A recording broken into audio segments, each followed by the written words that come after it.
The decisive spiritual experiences an individual has stay with him throughout his life. Those who are anchored in their external lives undergo countless experiences, but these tend to fade, become jumbled, or simply blend into one another.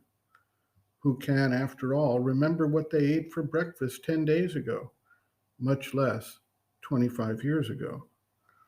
We remember high points in our lives, whether they are external events, such as a wedding day, or the death of a loved one, or the birth of a child.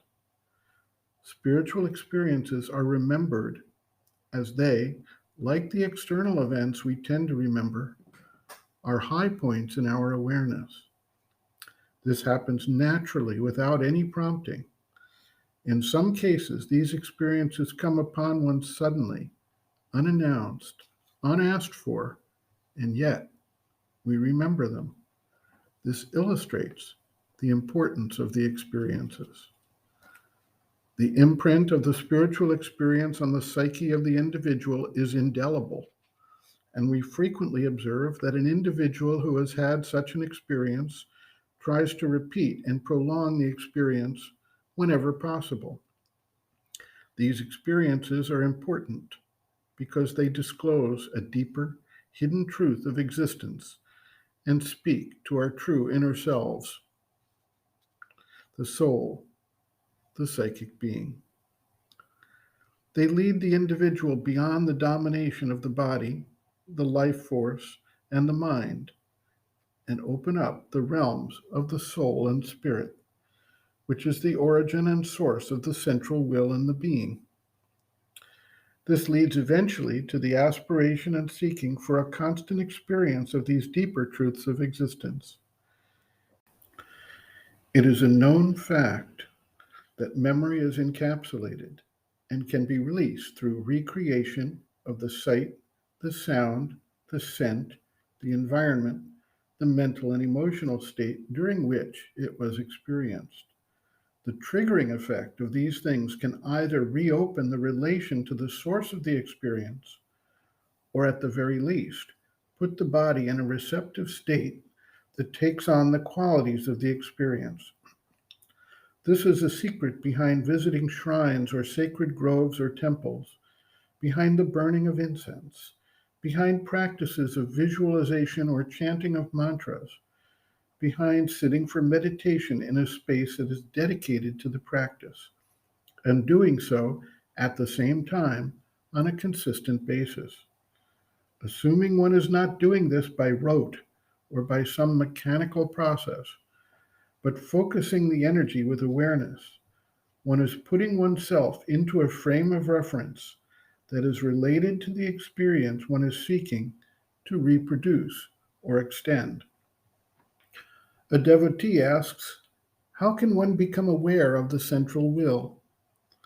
The mother responds, first of all, one must become aware of what is highest, most true, most universal, and eternal in one's consciousness.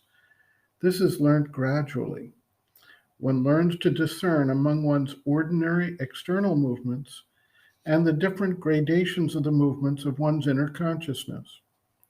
And if one continues to do this with a certain persistence, one realizes what it is that puts this highest part of one's being into motion, which represents the ideal of the being. There is no other way.